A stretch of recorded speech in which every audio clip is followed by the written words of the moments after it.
तो ये पार्ट भी ठीक वहीं से शुरू होता है जहां पिछला पार्ट खत्म हुआ था। अगर आपने पिछला पार्ट नहीं देखा है तो उसे जाकर जरूर देख लें, नहीं तो ये वाला पार्ट आपको बिल्कुल समझ में नहीं आएगा। तो इस पार्ट की शुरुआत में सिल्वर मून का शरीर एकदम पत्थर जैसा सख्त हो गया और चेहरा सफेद पड़ गया।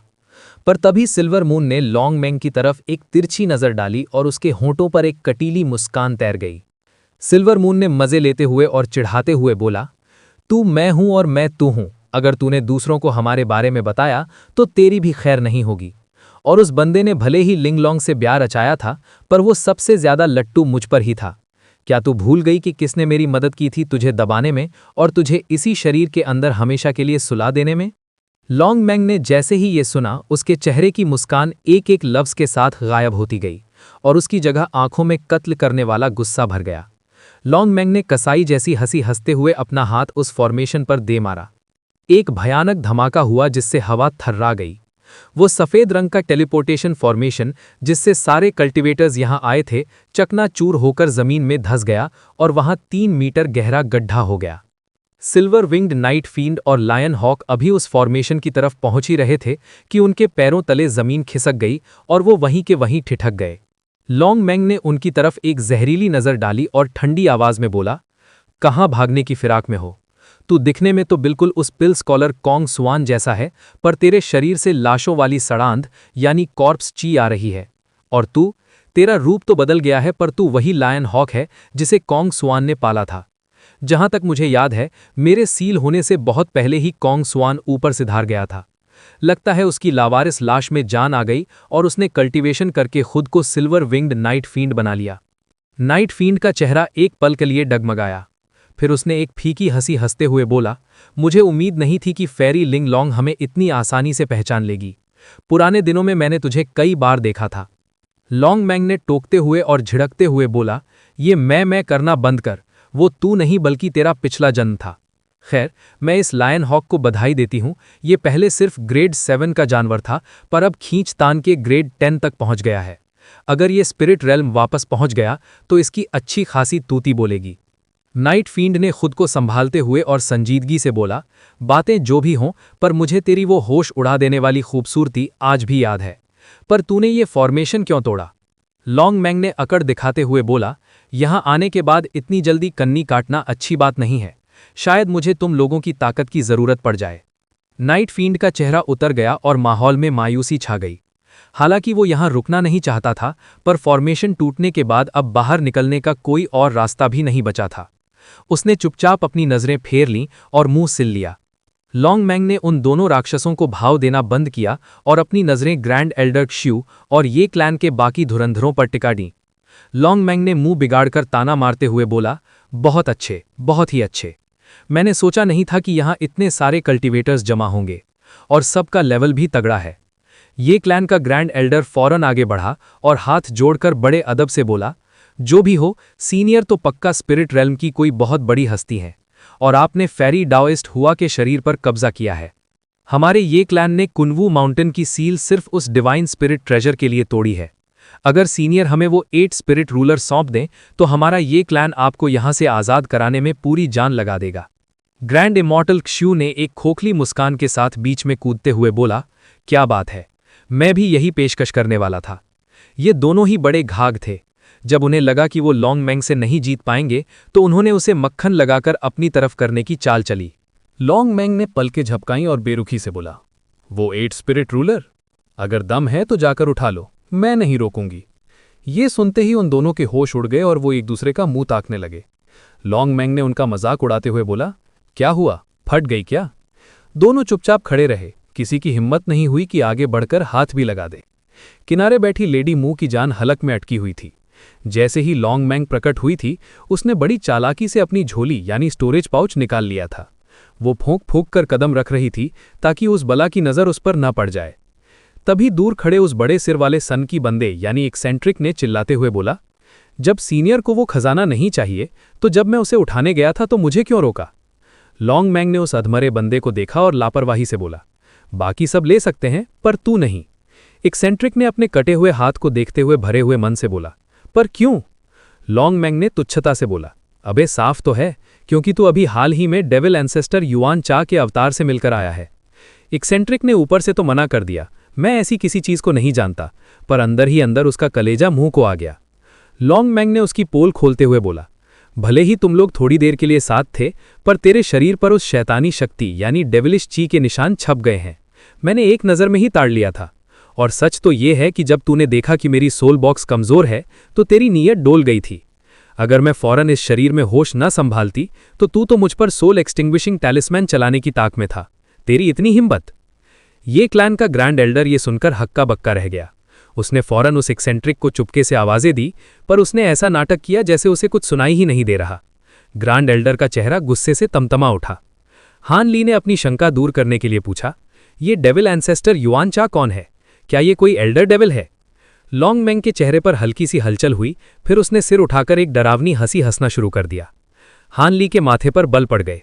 उसे यकीन हो गया था कि अगर हेवनली साउथ वाला एल्डर डेविल यहां आया है तो उसका इस युआन चा से पक्का कोई लेना देना है। वहां मौत जैसी खामोशी छा गई। तभी लेडी मुंह की धीमी मगर साफ आवाज गूंजी, भाइयों, इसके बहकावे में मत आना।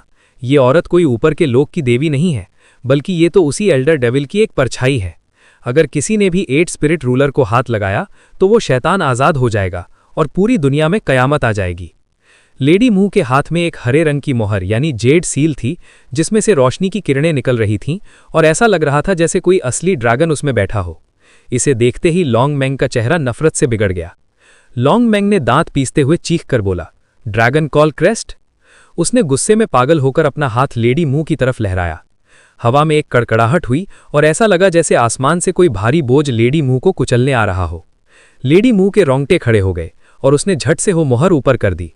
अचानक एक भयानक दहाड़ गूंजी और उस मोहर से 10 ड्रैगन की परछाइयां निकलकर उस अदृश्य हमले से जा भिड़ी।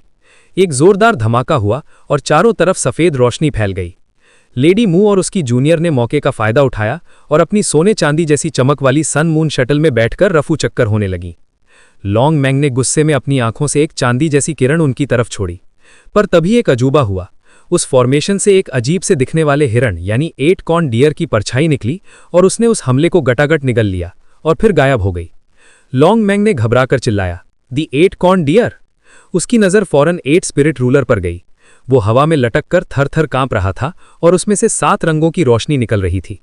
8 जानवरों की परछाइयां एकदम साफ दिखने लगी थीं, जैसे वो बस अभी जागने वाला हो। लॉन्ग मैंग का चेहरा उतर गया और वो बिना कुछ बोले चांदी की लकीर बनकर महल के अंदर घुस गई। तभी उस रूलर से एक कान फाड़ देने वाली आवाज निकली और जमीन फटने लगी। 9 बड़ी बड़ी चौकियां जमीन से बाहर निकल आईं। ये पहले वालों से कहीं ज्यादा बड़ी थीं और हर एक पर 30 मीटर लंबी सोने की तलवार खंबे की तरह खड़ी थी। ये क्लैन का ग्रैंड एल्डर ये देखते ही दहाड़ा, ये तो 9 ट्रूथ्स डेविल सप्रेशन फॉर्मेशन है। हान ली को समझ आ गया था कि अब रायता फैलने वाला है। उसने सिल्वर मून का हाथ पकड़कर उसे पीछे खींचा।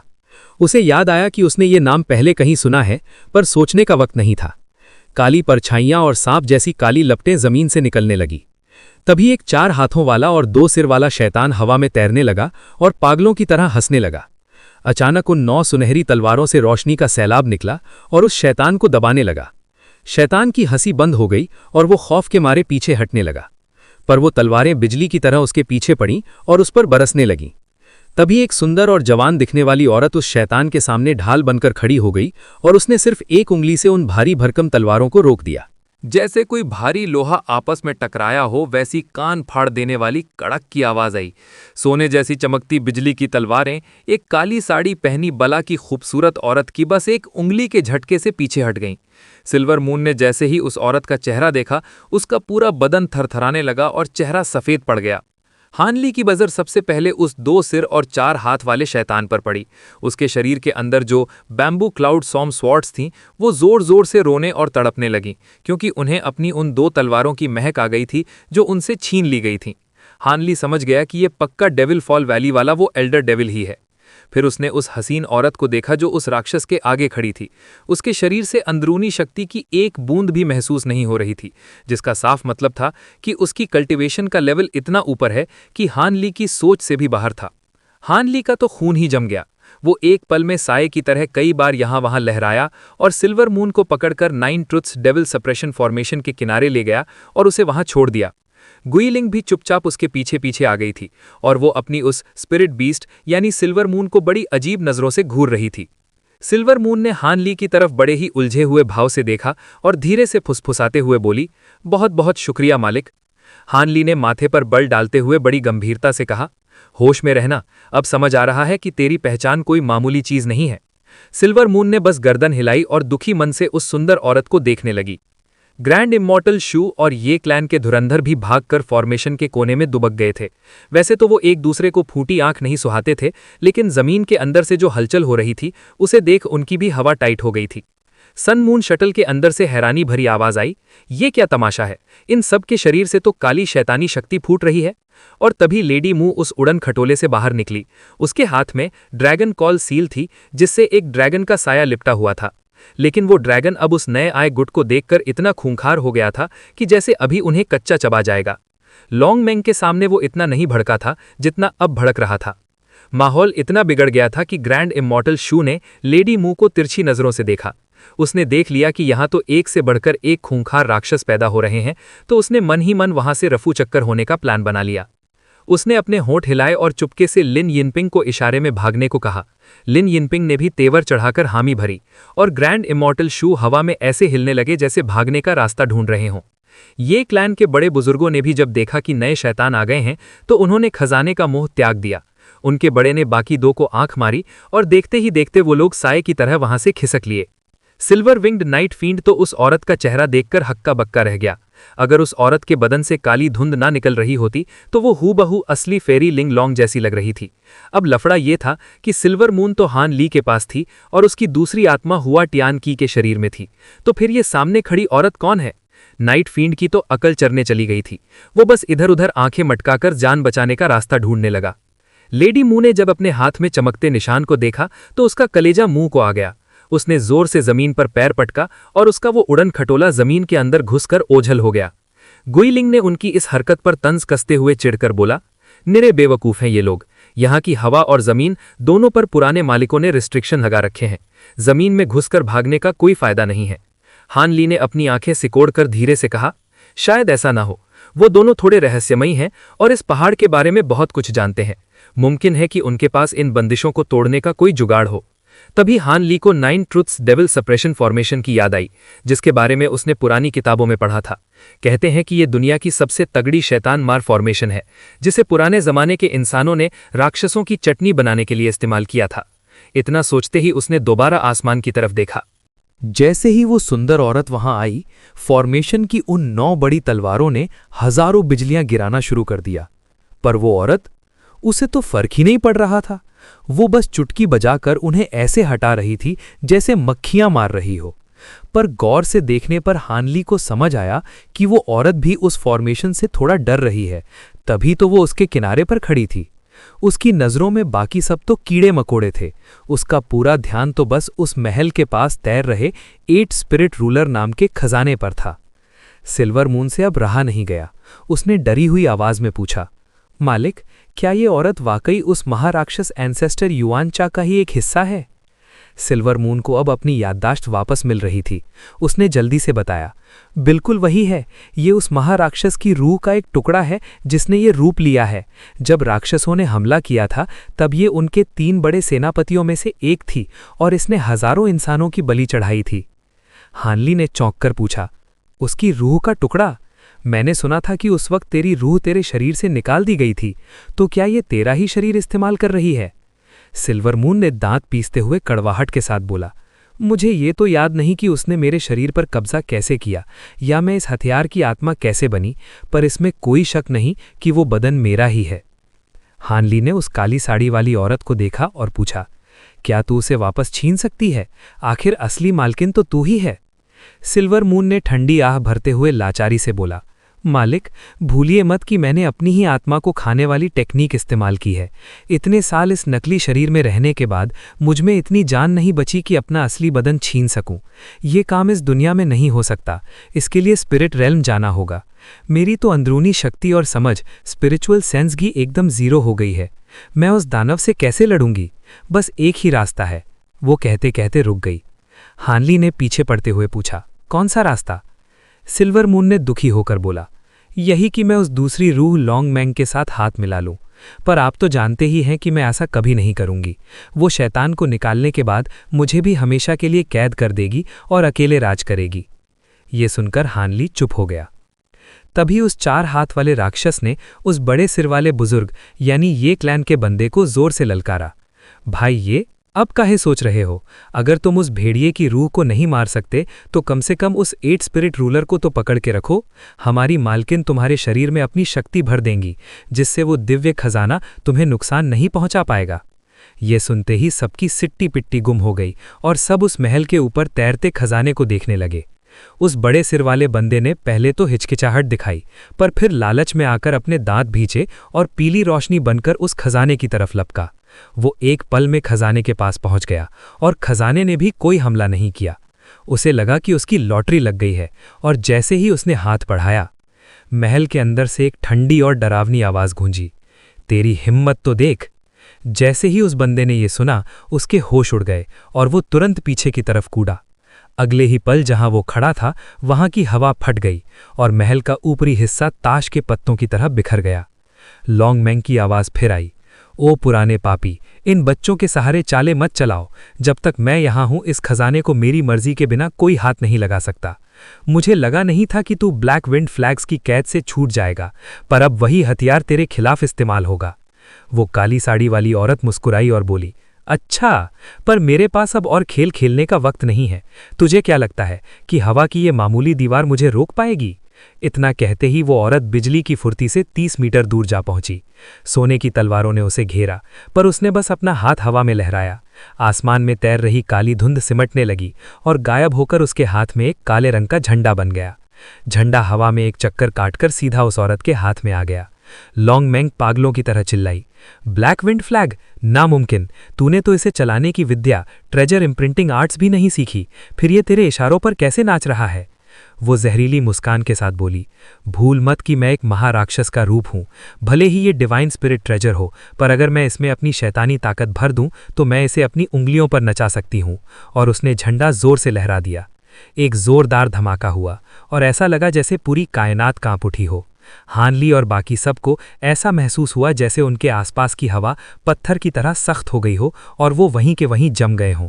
हानली के तो जैसे प्राण ही सूख गए। उसकी सांसें एकदम ठंडी पड़ गई थीं। ये लड़ाई अब नेसेंट सोल वाले सूरमाओं के बस की बात नहीं रही थी। मामला पहुंच से बाहर निकल चुका था। अब वो इसमें टांग अड़ाने की हिम्मत भी नहीं कर सकता था। हानली अभी दिमाग के घोड़े दौड़ा ही रहा था कि गुइलिंग की आंखों में एक चमक कौंधी।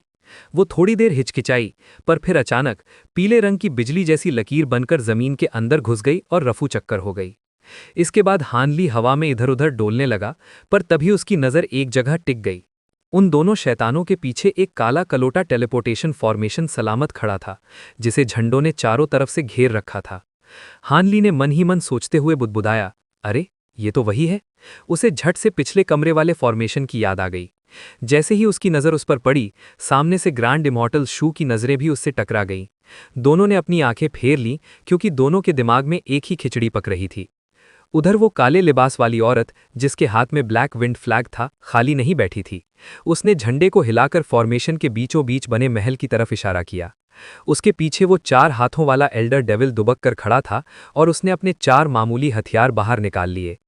इन दोनों शैतानों की ये हरकत देखकर 9 ट्रुथ्स डेविल सप्रेशन फॉर्मेशन का पारा चढ़ गया। आसमान से सुनहरी रोशनी के सैलाब ने हवा को चीरते हुए उन्हें घेर लिया।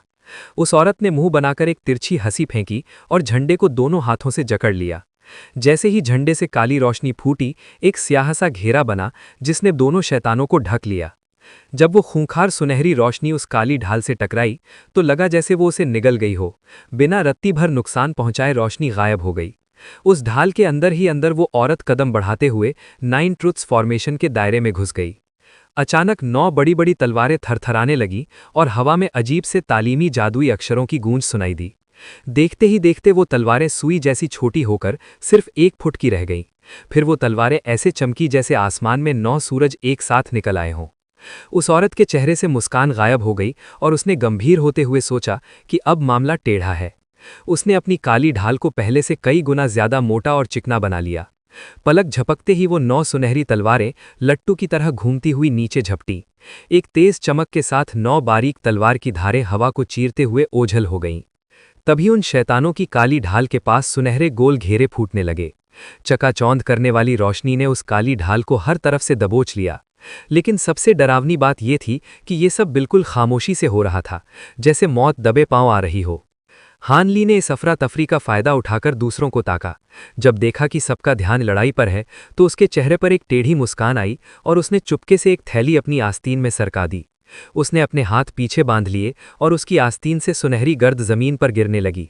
पल भर में उसने हजारों गोल्ड डिवॉरिंग बीटल्स जमीन में फैला दिए और किसी को कानों कान खबर तक नहीं हुई। अब जाकर उसके कलेजे को थोड़ी ठंडक मिली। मैदान में उस औरत ने बिना किसी भाव के ठंडे स्वर में कहा, समेट लो। तभी सुनहरी रोशनियों के बीच 3 मीटर चौड़ा एक काला गड्ढा सा बन गया। जैसे ही वो गड्ढा दिखा, सारी रोशनी उसमें ऐसे समा गई जैसे नदी समंदर में गिरती है। फिर एक हल्की सी आह के साथ वो गड्ढा गायब हो गया और वो दोनों शैतान फिर से सामने आ गए। वो औरत ब्लैक विंड फ्लैग को एक हाथ से थामे खड़ी थी। जब उसने देखा कि सुनहरी तलवारें फिर से हमला करने के लिए चमक रही हैं, तो उसने महल की तरफ भवें तान कर बोला, सुन ओ कल्टीवेटर लॉन्गमैंग, ये सोचना तेरी बेवकूफ़ी है कि ये 9 ट्रुथ्स फॉर्मेशन मेरी अंदरूनी शक्ति खत्म कर देगा। तुझे पता होना चाहिए कि ये ब्लैक विंड फ्लैग कोई मामूली चीज़ नहीं, ये जगह को चीरने वाला डिवाइन स्पिरिट ट्रेजर है। जब तक तेरे हमलों में आसमान फाड़ने की ताकत नहीं होगी, तू मेरा बाल भी बांका नहीं कर पाएगी। अगर अपनी भलाई चाहती है तो बाहर आ जा, वरना अगर मैं अंदर घुस आई तो तेरी खैर नहीं। महल के अंदर से लॉन्गमैंग की मीठी हंसी गूंजी। अच्छा, तो फिर तू क्या करेगी? क्या तेरा इरादा बदल गया है और तू चाहती है कि हम फिर से एक हो जाएं? काले लिबास वाली औरत ने बेरुखी से जवाब दिया, हाँ, यही सच है। मैं चाहती हूं कि हमारी रूहें फिर से मिल जाएं। लॉन्गमैंग ने चिढ़ते हुए ताना मारा, क्या बकवास कर रही है? हो शैतान औरत, तुझे क्या लगता है मैं कोई छोटी बच्ची हूं जो तेरी बातों में आ जाऊंगी? काले लिबास वाली औरत ने लापरवाही से कहा, जाहिर है पहले जैसा कुछ नहीं होगा। मैं पहले तुझ पर कुछ पाबंदियां लगाऊंगी ताकि ये पक्का हो जाए कि शरीर पर राज मेरा ही रहेगा। उसने झंडा हिलाकर फिर से एक काला गड्ढा बनाया और तलवारों के हमले को निगल लिया। हालांकि तलवारों के डर से उसे अपनी जगह पर रुकना पड़ा। लॉन्गमिंग पागलों की तरह चिल्लाई, अरे तू सपने देख रही है क्या? मैं ऐसी बेवकूफ़ी क्यों करूंगी? तू मेरे शरीर पर कब्जा जमाए बैठी है और चाहती है कि हुक्म भी तेरा चले। तू आखिर क्या खिचड़ी पका रही है? साफ साफ बोल। काले लिबास वाली औरत ने पत्थर जैसे चेहरे से समझाया, तुझे पता है कि हकीकत क्या है। भले ही ये शरीर मेरा हो जाए, पर मैं इसकी पूरी ताकत इस्तेमाल नहीं कर सकती। जब हम एक थे तभी हमने उस डीएटी ट्रांसफॉर्मेशन वाले धुरंधर को धूल चटाई थी। अगर तू अंदर ही दुबकी रही तो इस दुनिया के कल्टीवेटर्स तुझे फिर से कैद कर देंगे। उससे तो अच्छा है कि तू मेरे साथ मिल जा। लॉन्गमिंग थोड़ी देर शांत रही, फिर उसने ठहाका लगाते हुए कहा, वाह, एल्डर डेविल फौज की सेनापति आज मामूली डीएटी ट्रांसफॉर्मेशन वालों से डर गई। कितनी शर्म की बात है। काले लिबास वाली औरत ने शांति से जवाब दिया, उस वक्त हमारी और तुम्हारी दुनिया के बीच का रास्ता खुला था। हम अपनी आबो हवा में जाकर अपनी ताकत फिर से पा लेते थे और बिना डरे अपनी शक्तियां लुटाते थे। पर अब जमाना बदल गया है। इस दुनिया की हवा ही बदल गई है। मैं चाहे कितनी भी बड़ी 30 मार खां क्यों न रही हूं, अभी मेरी हालत पतली है। मुझे उन डीएटी ट्रांसफॉर्मेशन वालों से निपटने का कोई रास्ता नहीं सूझ रहा। क्या तुझे ऐसा नहीं लगता? तू भी तो स्पिरिट रेल्म की एक खूंखार आत्मा थी। क्या तू अभी अपनी रत्ती भर भी ताकत इस्तेमाल कर पा रही है? लॉन्गमैंग ने कड़े लहजे में साफ मना कर दिया, मैं इस बात पर कभी राजी नहीं होंगी कि तू मेरे शरीर में मुझ पर ही हुक्म चलाए। अगर तू यहां से भाग भी गई तो मेरा क्या भला होगा? तू इस ब्लैक विंड फ्लैग को अपनी शैतानी शक्ति से थोड़ी देर नचा तो लेगी, पर इसकी आधी ताकत भी नहीं निकाल पाएगी। अगर तुझे रूह मिलानी ही है तो मालिक मैं बनूंगी। मंजूर है तो बोल, वरना रास्ता नाप। ये सुनते ही उस औरत के चेहरे पर नफरत और गुस्सा भर गया। उसने धमकी देते हुए कहा, लगता है तुझे इस 8 स्पिरिट रूलर और 9 ट्रूथ्स फॉर्मेशन पर बहुत ज्यादा घमंड है। जब तूने सीधी उंगली से घी नहीं निकाला तो अब मुझे खुद ही तुझे पकड़कर तेरी आत्मा की शक्ति निचोड़नी पड़ेगी। थोड़ा मुश्किल काम है, पर मैं देख लूंगी। धमकी देने के बाद उसने हैंडली की तरफ एक नजर डाली और एल्डर डेविल को कुछ इशारा किया। वो शैतान फौरन जादुई दायरे से बाहर निकला और उस काले टेलीपोर्टेशन फॉर्मेशन के पास जाकर खड़ा हो गया, जैसे कोई पहरेदार हो। ये देखकर बाकी कल्टीवेटर्स ने मन ही मन उसे खूब गालियां दी, क्योंकि उनका चुपचाप खिसकने का प्लान चौपट हो गया था। हैंडली को पहले से ही इसका अंदेशा था, इसलिए वो दूसरों की तरह घबराया नहीं। पर तभी उसे झटका लगा जब उसने देखा कि सिल्वर विंग्ड नाइट फील्ड और लायन हॉक धुएं की तरह गायब हो गए। ग्रैंड इमॉर्टल ह्यू और लिन यिनपिंग आपस में चुपचाप बातें कर रहे थे और दोनों के चेहरे उतरे हुए थे। ये क्लैन का बड़ा एल्डर चुपचाप बुत बना खड़ा था। हैंडली की भौहें तन रहीं और उसने उस सफेद कपड़े वाले विद्वान की तरफ देखा। उसे कुछ दाल में काला लगा। ध्यान से देखने पर पता चला कि वो तो सिर्फ रोशनी का एक धोखा, इल्यूजन था। हैंडली का कलेजा धक से रह गया। उसने झट से अपनी आंखें घुमाईं और उसे राहत मिली जब उसने उस असली बंदे को कहीं और देख लिया। उसी समय वो काली औरत सुनहरी तलवारों से जूझने लगी। उसने ब्लैक विंड फ्लैग को हवा में उछाल दिया और अपने हाथों से अजीब अजीब इशारे करते हुए कोई पुराना मंत्र बुदबुदाने लगी। एक जोरदार धमाका हुआ और काली आंधी का एक गोला बन गया। वो हवा देखते ही देखते ऐसे फैली जैसे आसमान को छूने वाले खंभे हों। आसमान में गहरे पीले बादल उमड़ने लगे। बादलों के बीच से बिजली कड़की और सीधे जमीन पर गिर पड़ी। काली आंधी दहाड़ने लगी और हवा की अनगिनत तलवारें बन गईं। धूल और पत्थरों ने पूरे आसमान को पाट दिया। हैंडली ने अपने और सिल्वर मून के चारों ओर नीली रोशनी की एक मजबूत दीवार खड़ी कर ली। पर जब वो अजीब पीली आंधी उससे टकराई तो उसकी ढाल ऐसे हिलने लगी जैसे तूफान के बीच कोई छोटी सी नाव हो। हैंडली ने अपने होंठ कस के भींच लिए और डर के मारे उसका चेहरा एकदम सफेद हो गया। काले लिबास वाली औरत की मुट्ठी में आते ही ब्लैक विंड फ्लैग ने अपना असली और खौफनाक रूप दिखाना शुरू कर दिया था। हानली ने अपनी आंखों से देखा कि हवाएं छुरे की तरह तेज होकर आसमान और जमीन को उलट-पुलट कर रही हैं। ये तो ब्लैक विंड फ्लैग की असली ताकत का छोटा सा हिस्सा था, फिर भी हानली के होश उड़ गए थे। कानों में सिर्फ सीटियों जैसी चीखें गूंज रही थीं। चारों तरफ पीली धुंध का घेरा था और उसका स्पिरिचुअल सेंस अपनी नाक के आगे आधा फुट भी नहीं देख पा रहा था। बस एक पतली सी ढाल थी, वरना उसका कीमा बनना तय था। ट्राई फ्लेम फैन को सबसे कमजोर डिवाइन स्पिरिट ट्रेजर्स में से एक की नकल करके बनाया गया था, फिर भी उसमें 7 फ्लेम फैन की 40% ताकत थी। लेकिन भाई, इस ब्लैक विंड फ्लैग का जलवा तो कुछ और ही लेवल का था। किस्मत अच्छी थी कि हानली की ब्राइट साइड स्पिरिट आइज उसे 30 मीटर के दायरे में धुंधली सी तस्वीर दिखा पा रही थीं। उसे रत्ती भर अंदाजा नहीं था कि 9 ट्रूथ्स डेविल सप्रेशन फॉर्मेशन इस तगड़े हमले को कैसे झेल रहा है। उसे बस जमीन में कंपन महसूस हो रहा था और ऐसा लग रहा था जैसे कोई भयंकर कुश्ती चल रही हो। उसने जैसे ही आसमान की तरफ गर्दन उठाई, उसे बस पागल हवाएं दिखीं जिन्होंने उसकी आंखों के आगे अंधेरा कर दिया। उसकी ढाल अब जोर जोर से भिनभिनाने लगी थी, जिससे हानली का चेहरा दर्द से बिगड़ गया। इस ढाल को टिकाए रखने में उसकी अंदरूनी शक्ति पानी की तरह बह रही थी। जैसे जैसे वक्त बीत रहा था, ब्लैक विंड फ्लैग का कहर बढ़ता ही जा रहा था। हानली ने एक गहरी सांस ली और नीचे जमीन की तरफ ऐसे देखने लगा जैसे चूहे की तरह बिल खोदकर अंदर घुस जाएगा। पर जैसे ही ये ख्याल उसके दिमाग में आया, जमीन फाड़कर 1 फुट चौड़ा काले रंग का बवंडर बाहर निकला और लट्टू की तरह घूमने लगा। उस बवंडर की खींचने वाली ताकत इतनी जबरदस्त थी कि हानली पलक झपकते ही उसके लपेटे में आ गया। हानली का कलेजा मुंह को आ गया। उसने जल्दी से अपनी पूरी ताकत झोंक दी, जिससे उसकी ढाल और चमकने लगी और उसने खुद को खींचने से रोक लिया। फौरन उसने अपनी ढाल से 1 दर्जन सुनहरी तलवार जैसी रोशनी छोड़ी, जो उस बवंडर के चारों तरफ घूमी और उसे काली काली गैस में बदल दिया। लेकिन देखते ही देखते वो गैस फिर से जुड़ गई और बवंडर फिर खड़ा हो गया। हानली ने खींचते हुए सिल्वर मून को आवाज लगाई और पीछे की तरफ उड़ गया। उसे समझ आ गया कि ये हवा के खंभे बड़े ही कमीने हैं, जमीन के अंदर भी जान सलामत नहीं रहेगी। दोनों ने बचते बचाते कुछ बवंडरों को चकमा दिया और इलाके के कोने पर पहुंचे जहां एक धुंधली सलेटी दीवार खड़ी थी। जैसा उसने सोचा था, यहां हवा का जोर थोड़ा कम था, जिससे उसकी जान में जान आई। लेकिन हानली के चेहरे से टेंशन गायब नहीं हुई थी। उसने महल की तरफ देखा और उसकी आंखों में एक चमक आई। उसने अपना हाथ झटका और 1 फुट लंबी सुनहरी तलवार ने उस सलेटी दीवार पर जोरदार हमला किया।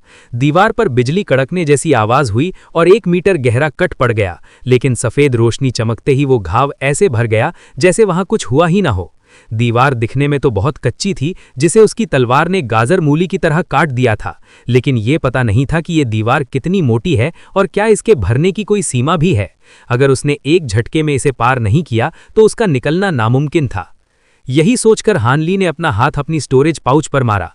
रोशनी चमकी और ट्राई फ्लेम फैन उसके हाथ में आ गया। उसने सावधानी से अपनी शक्ति उसमें फूंकी तो पंखे से 3 रंगों वाला घेरा निकलने लगा। उसने एक लंबी सांस ली और दीवार की तरफ पंखा झटक दिया। पंखे से 3 रंगों की लपटों का सैलाब निकला और उसने दीवार को बिना शोर के पिघला दिया, जिससे 1 मीटर चौड़ा छेद हो गया।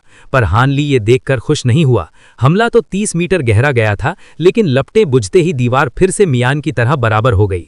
हान ली ने अभी ट्राई फ्लेम फैन की पूरी ताकत इस्तेमाल नहीं की थी, पर दीवार की मोटाई देखकर उसकी बोलती बंद हो गई।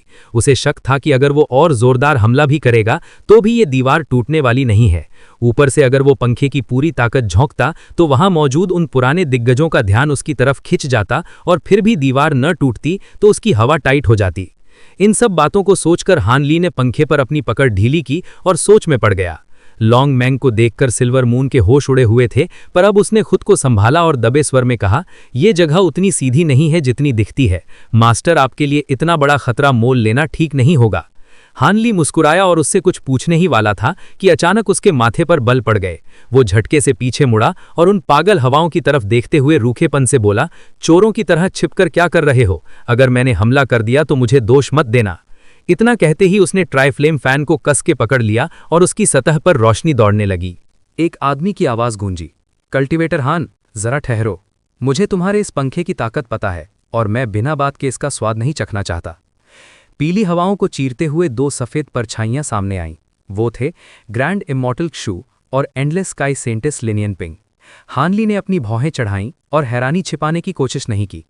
उसने बेरुखी से बोला, अच्छा, और तुम चाहते हो कि मैं ये मान लूं कि तुम यहां मेरा पीछा करते हुए नहीं आए?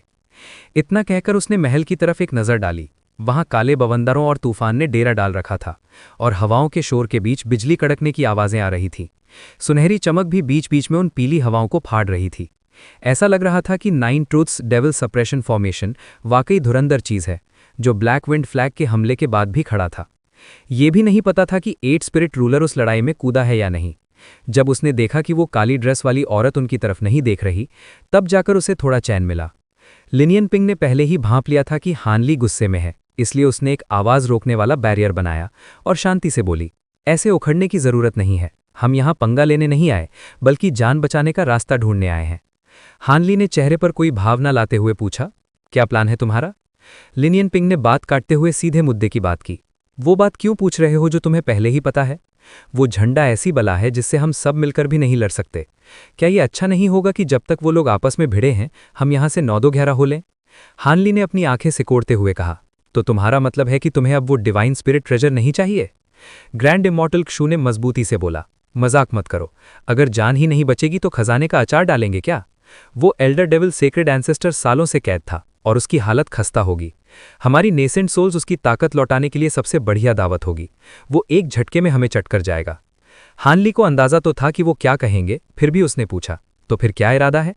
ग्रैंड इमॉर्टल क्षु ने साफ साफ कहा, हम साथ मिलकर हमला करेंगे और उस एल्डर डेविल को ठिकाने लगाएंगे जो टेलीपोर्टेशन फॉर्मेशन की रखवाली कर रहा है, और फिर फुर हो जाएंगे। हान ली ने ठहाका मारते हुए कहा, सिर्फ हम लोग? तुम्हें पता भी है कि वो 2 सिर वाला एल्डर डेविल कितना खतरनाक है? लिनियन पिंग ने हैरान होकर पूछा, क्या हम सब मिलकर भी उस शैतान को नहीं गिरा पाएंगे? हान ली ने पंखे को सहलाते हुए धीरे से कहा, पुराने वक्त में 3 बड़े कल्टीवेटर्स और दर्जन से ज्यादा नेसेंट सोल वालों ने उसका पीछा किया था, फिर भी वो बच निकला था। अब बताओ कितनी हिम्मत बची है तुम में? ग्रैंड इमॉर्टल क्षु चौंक कर बोला, क्या ये वही एल्डर डेविल है जो तुम्हारे हेवनली साउथ से भाग निकला था? हान ली ने गर्दन हिलाकर कहा, बिल्कुल वही। ग्रैंड इमॉर्टल क्षु और लिनियन पिंग ने एक दूसरे की तरफ देखा और उनके चेहरों पर डर साफ दिखने लगा। तभी ऊपर से एक बर्फीली आवाज आई, तो फिर हम भी साथ देंगे, इतना काफी होना चाहिए उस शैतान को पीछे धकेलने के लिए। तीनों के होश उड़ गए। हवा से 2 रोशनी की लपटें निकलीं और सिल्वर विंग्ड नाइट फींड और लायन हॉक सामने आ खड़े हुए। उन दोनों राक्षसों की चमक उन्हें जहरीली हवाओं से बचा रही थी। हवा में उड़ने की उनकी काबिलियत ऐसी थी जैसे मछली पानी में तैर रही हो। हान ली ने खुद को संभालते हुए कहा, तो तुम दोनों हो, मतलब तुम भी हमारे साथ जुड़ना चाहते हो? नाइट फींड ने बेबाकी से कहा, हाँ, भले ही हम अलग जात के हों, पर वो एल्डर डेविल सेक्रेड एंसेस्टर किसी को नहीं छोड़ेगा। अगर अभी नहीं भागे तो अनर्थ हो जाएगा। ग्रैंड इमॉर्टल क्षु ने हान ली की तरफ संजीदगी से देखा और बोला, बढ़िया, तुम दोनों के साथ होने से हम पक्के तौर पर सुरक्षित रहेंगे। अब वक्त बर्बाद मत करो, चलो। क्या पता वो फॉर्मेशन और 8 स्पिरिट रूलर हमें कितनी देर तक बचा पाएंगे? सबकी नजरें हान ली पर थीं, ये साफ था कि उसकी हाँ के बिना ये अलायंस नहीं चलने वाला। हानली ने अपने होंठ भींचे, कुछ सोचा और फिर गर्दन हिला दी। वो दोनों राक्षस भी नीचे आकर उनके साथ खड़े हो गए। फैसला होने के बाद हानली ने जरा भी देर नहीं की।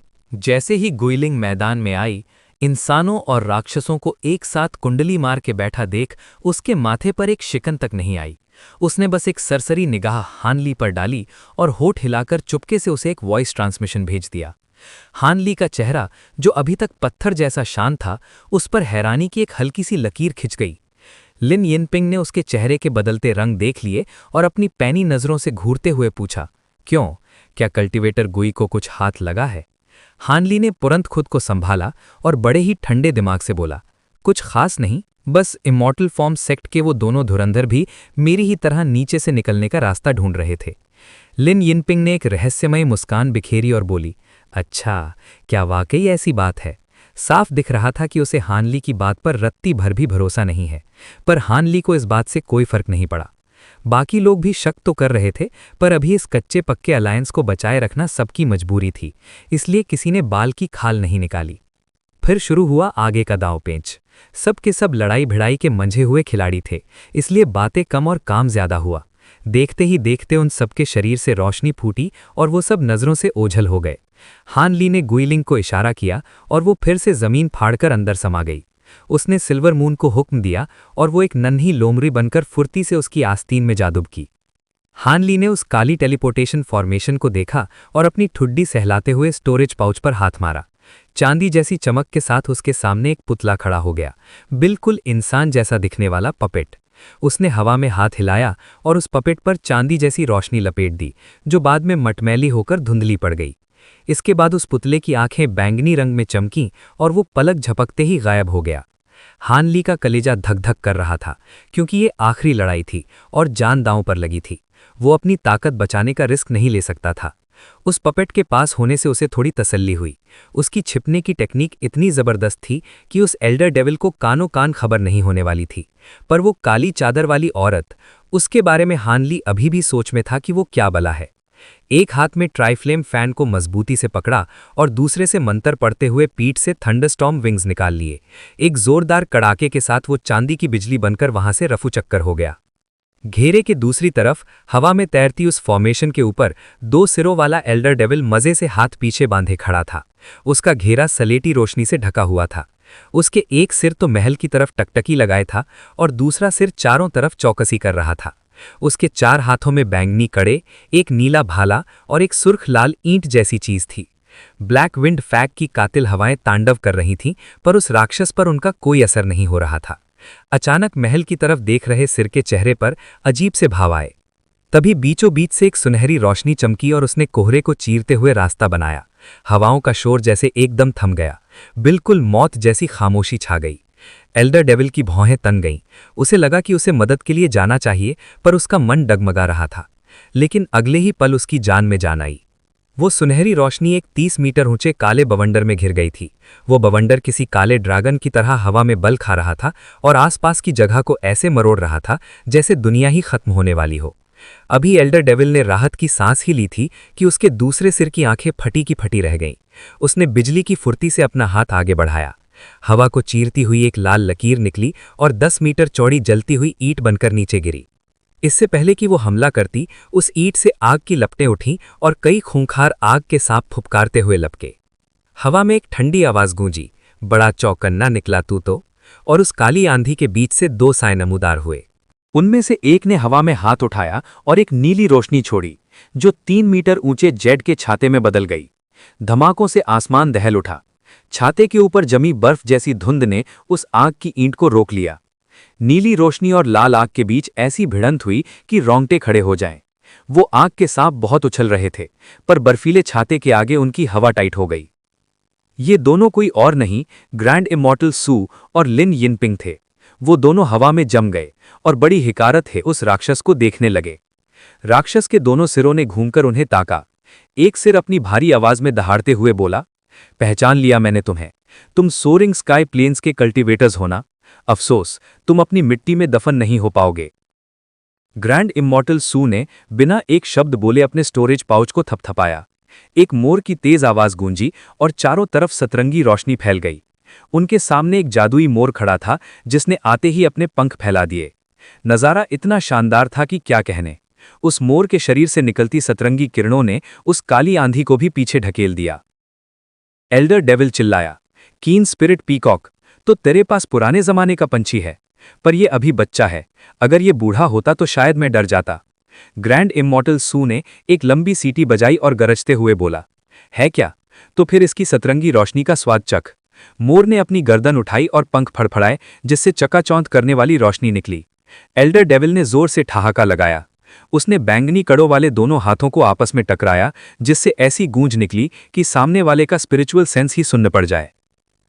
वो कड़े हवा में घूमते हुए अपनी हजारों नकलें बनाने लगे और पूरे माहौल में दहशत भर दी।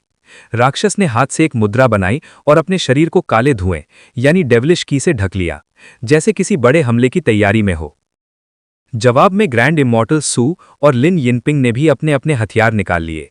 एक आसमानी रोशनी का गोला नीचे गिरा और एक रेशमी स्कार्फ से चांदी के अनगिनत धागे निकलने लगे। उसी पल बैंगनी और आसमानी धुंध दबे पांव उस राक्षस के ऊपर पहुंच गई। कोई आहट नहीं, कोई आवाज नहीं, शिकार करने का एकदम पक्का इंतजाम। वो बैंगनी कड़े और मोर की रोशनी आपस में टकराए तो आसमान में चिंगारियां नाचने लगीं। राक्षस के काले धुएं से कई अजगर निकले और पलटवार करने के लिए लपके। तभी अचानक उस धुंध से तेज रोशनी फूटी और दो साए ऊपर से झपटे। एक के पास तेज नाखून थे और दूसरा धागों का जाल लिए था। साथ ही साथ ग्रैंड इमॉर्टल सू और लिन यिनपिंग के हथियार भी राक्षस के सिर पर पहुंच चुके थे। सब कुछ इतना सटाक से हुआ कि किसी की भी बुद्धि काम ना करे। राक्षस एक पल के लिए सकपका गया, पर उसने तुरंत खुद को संभाला और अपने एक काले अजगर को शरीर पर लपेट लिया। उसने ऊपर से आते हमलों को देखा और एक काली लकीर बनकर वहां से खिसक लिया, पर उसका सारा ध्यान तो ऊपर था। तभी टेलीपोर्टेशन फॉर्मेशन के पास से सुनहरी रोशनी कौंधी और जमीन के अंदर से एक विशाल तलवार बिजली की रफ्तार से बाहर निकली। तलवार इतनी तेज थी कि राक्षस को संभलने का मौका ही नहीं मिला। उसने बस इतना देखा कि उस तलवार पर बैंगनी आग और सुनहरी बिजली तांडव कर रही है। एल्डर डेविल चीखा, तू! उसने फौरन तलवार को पहचान लिया। उसके पास बचने का रास्ता नहीं था, तो उसने अपने चारों हाथों को हवा में चलाया और तलवार को रोकने के लिए खूनी पंजों का जाल सा बिछा दिया। पर इतनी जल्दी में वो उसे पूरी तरह नहीं रोक पाया। उस विशाल तलवार ने उन पंजों के जाल को ऐसे काटा जैसे गर्म चाकू मक्खन को काटता है। उस छोटे से पल में जो उसे मिला, राक्षस ने अपने चारों तरफ काले धुएं की एक परत बना ली। एक के बाद एक कई धमाके हुए और आसमान रोशनी से भर गया। तभी जमीन से चांदी की बिजली चमकी और हानली बाहर निकल आया। उसने ऊपर आसमान की तरफ देखा और उसके माथे पर पसीना आ गया। तलवार लगी तो थी, पर उसने राक्षस के शरीर के टुकड़े नहीं किए थे। ऐसा लग रहा था जैसे वार उसके शरीर से फिसल गया हो। अभी हानली सोच ही रहा था कि ये क्या हुआ, तभी ऊपर उस रोशनी में हलचल हुई। एक काली परछाई बिजली की तरह नीचे आई और सीधे हानली के ऊपर मंडराने लगी। एक गूंजती हुई आवाज आई, मर जा साले, और एक विशाल काली तलवार हानली की तरफ बढ़ी। हानली का कलेजा मुंह को आ गया, पर उसके पंख तैयार थे। वो एक पल में वहां से ओझल हो गए और वो वार खाली गया। जमीन पर एक गहरा गड्ढा हो गया। 60 मीटर दूर बिजली कड़की और हानली दोबारा दिखा। उसने पीछे मुड़कर देखा तो वहां वो राक्षस खड़ा था, पर अब उस राक्षस की हालत खस्ता थी। उसका एक हाथ जड़ से कटा हुआ था और कंधे में एक बड़ा छेद था। पेट पर भी गहरे घाव थे, जैसे किसी ने उसकी अंतड़ियां निकालने की कोशिश की हो। सबके मिलकर हमला करने की वजह से उस राक्षस की हवा निकल चुकी थी। हानली को बचता देख राक्षस की आंखों में खून उतर आया। उसने एक झटके में अपनी तलवार के 2 टुकड़े किए और उनमें से छोटी छोटी चमकती हुई चाकुओं जैसी धार निकली जो हवा को चीरती हुई चीखने लगी। एल्डर डेविल ने अपनी नई नवेली 2 फाड़ साबर तलवारें घुमाईं और हानली की तरफ हथेली के आकार के अनगिनत काले चांद जैसे वारों की झड़ी लगा दी। उस शैतान ने बाकी कल्टीवेटर्स की तरफ आंख उठाकर भी नहीं देखा। उसका तो बस एक ही मकसद था, हानली को कच्चा चबा जाना। ये कोई अचंभे वाली बात नहीं थी। जितने भी दुश्मन उसके सामने थे, उनमें हानली और लिन यिनपिंग का काम तमाम करना सबसे आसान था। लेकिन एंडलेस स्काई सेंटिस लिन यिनपिंग के साथ ग्रैंड इमॉर्टल जियू साई की तरह खड़ा था। सच तो यह है कि एल्डर डेविल ने यह अंदाज़ा सिर्फ इसलिए लगाया क्योंकि उसे कभी हानली की असली औकात और उसकी पूरी ताकत से भिड़ने का मौका ही नहीं मिला था। हानली ने जब शैतान का वो खौफनाक हमला अपनी तरफ आते देखा तो उसका कलेजा नहीं कांपा। उसने बड़ी शांति से अपनी आस्तीन झटकी और एक छोटी सी ढाल बाहर निकली जो पलक झपकते ही उसके सामने पहाड़ जैसी तन गई। फिर उसने शैतान की तरफ एक नज़र डाली और ठंडी आह भरी। एल्डर डेविल दूर से उसके चेहरे के हाव भाव देख रहा था और एक पल के लिए चकरा गया कि ये बंदा इतना बेफिक्र कैसे है। पर अगले ही पल उसके पैरों के नीचे से एक अजीब सी अंदरूनी शक्ति का दबाव महसूस हुआ। इससे पहले कि वो नीचे झांक पाता, हवा को चीरने वाली एक आवाज आई और ठीक उसके पीछे 10 मीटर की दूरी पर जमीन फाड़कर पीले कपड़ों में लिपटी एक परछाई प्रकट हुई। अगले ही पल उस साय ने एक जोरदार दहाड़ मारी और अपने हाथों में पकड़ा हुआ विशाल चांदी का कुल्हाड़ा पूरी ताकत से नीचे की तरफ घुमाया। ये और कोई नहीं, सींगों वाली औरत गुई लिंग थी, जो हान ली की जगह के नीचे घात लगाकर कुंडली मार के बैठी थी। कुल्हाड़े की धार अभी हवा में ही थी कि उसकी रूह कंपा देने वाली ताकत से आसपास की जमीन थर्राने लगी और मिट्टी में गहरे गड्ढे पड़ गए। एल्डर डेविल के चेहरे का रंग उड़ गया और उसने हान ली पर हमला करने का इरादा तुरंत त्याग दिया। उसने फुर्ती से पीछे मुड़कर अपनी तलवारों को एक्स की शक्ल में घुमाया। उसकी तलवारों से निकली काली रोशनी की 2 विशाल लहरें उस चांदी के कुल्हाड़े से जा टकराईं। काली और चांदी जैसी चमक के टकराते ही वहां धमाका हुआ और बर्फीली और झुलसा देने वाली हवा के बवंडर चारों तरफ फैल गए। उन काली लहरों ने उस भारी भरकम कुल्हाड़े को बस 1 सेकंड के लिए रोका और फिर गायब हो गईं। उतनी सी देर में एल्डर डेविल ने अपने 2 हाथों को जोड़कर एक गुप्त मंत्र का जादू किया। हड्डियों के चटकने की आवाज आई और उसका शरीर अचानक फूलकर भरा होने लगा। उसके कपड़े तार तार हो गए और शरीर पर पैर के बराबर चौड़े काले छिलकों वाला एक मजबूत कवच उभर आया। उसके पुराने जख्मों पर काली स्याही जैसी गंदी चीज छा गई और उसका मांस रेंगने लगा, जिससे चोटें फटाफट भरने लगीं। हवा में कलाबाजी खाते हुए उसकी आंखों में मौत जैसी चमक चमकी और उसने एक गहरी सांस ली। उसने अपना मुंह खोला और कुल्हाड़े की तरफ एक जोरदार चीख वाली लहर छोड़ी। जब वो लहर उस कुल्हाड़े से टकराई तो आवाज इतनी ठोस हो गई कि उसने कुल्हाड़े को नीचे गिरने से ही रोक दिया। शैतान ने अचानक एक पुराना मंत्र बुदबुदाया और उसके शरीर के काले छिलके चमकने लगे। देखते ही देखते उसका पूरा बदन बैंगनी काली डरावनी लपटों में घिर गया। गुई लिंग का दिल ये देखकर धक से रह गया और वो पीछे उछल गई। उसने एक जोरदार नारा लगाया और उसका शरीर भी अचानक बहुत बड़ा हो गया, जिसके चारों तरफ हरे रंग का कवच फिट हो गया। उसका चांदी का कुल्हाड़ा जी उसके साथ साथ बड़ा हो गया और बिजली की तरह चमकने लगा। अब उसने और भी ज्यादा ताकत से हमला किया। उसकी इस अचानक बढ़त ने शैतान के भी होश उड़ा दिए। हालांकि वो अभी भी उससे बड़ा था, पर उसे अपना मंत्र बीच में ही रोकना पड़ा और कुल्हाड़े को रोकने के लिए अपनी तलवारें ऊपर ताननी पड़ी। दोनों हथियारों के टकराते ही एक ऐसा धमाका हुआ कि आसपास की हवा कांप गई। एल्डर डेविल पहले से ही तैयार था, इसलिए उसे कोई खास चोट नहीं आई, बल्कि उसने उस धक्के का फायदा उठाकर पीछे की तरफ उड़ान भर ली। लेकिन पीछे हटते वक्त उसके चेहरे पर एक कमीनी मुस्कान थी। उसके हाथ में पकड़ी आसमानी भाले जैसी कुल्हाड़ी काली आग से जल उठी और उसने उसे पूरी ताकत से गुई लिंग की तरफ फेंक दिया। वो भाला टूटते तारे की रफ्तार से चला और पलक झपकते ही गुई लिंग के कवच से जा टकराया। एल्डर डेविल के पैर अभी जमीन पर टिके भी नहीं थे कि उसने फिर से मंत्र पढ़ना शुरू कर दिया, ताकि कोई और भी ज्यादा खतरनाक टेक्निक इस्तेमाल कर सके। उसे पता था कि सिर्फ उस भाले से उस जिद्दी सींगों वाली औरत का काम तमाम नहीं होने वाला। लेकिन तभी कुछ ऐसा हुआ जिसकी किसी ने सपने में भी उम्मीद नहीं की थी। शैतान के ठीक 3 मीटर पीछे एक हल्की काली रोशनी चमकी। हवा में चुपचाप 1 इंच लंबा काले शीशे जैसा ब्लेड प्रकट हुआ और एक पल में ओझल हो गया। एल्डर डेविल को अचानक मौत का एहसास हुआ और उसने वहां से भागने की कोशिश की, पर इससे पहले कि वो हिल भी पाता, उसे ऐसा लगा जैसे उसके एक सिर के आर पार किसी ने सुई चुभो दी हो। उसका स्पिरिचुअल सेंस दर्द से तड़प उठा। वो चाहे कितना भी ताकतवर क्यों ना हो, इस अचानक हुए हमले ने उसकी चाल पर लगाम लगा दी। उस छोटी सी देरी में उसके एक गर्दन पर एक बारीक लाल लकीर उभरी और देखते ही देखते उसका एक सिर बिना किसी चेतावनी के धड़ से अलग होकर जमीन पर जा गिरा। कटी हुई गर्दन से खून का फव्वारा फूट पड़ा। कुछ दूरी पर हान ली एक अजीब मुद्रा में हाथ जोड़े खड़ा था। उसका चेहरा एकदम सफ़ेद पड़ चुका था और वो बहुत थका हुआ लग रहा था।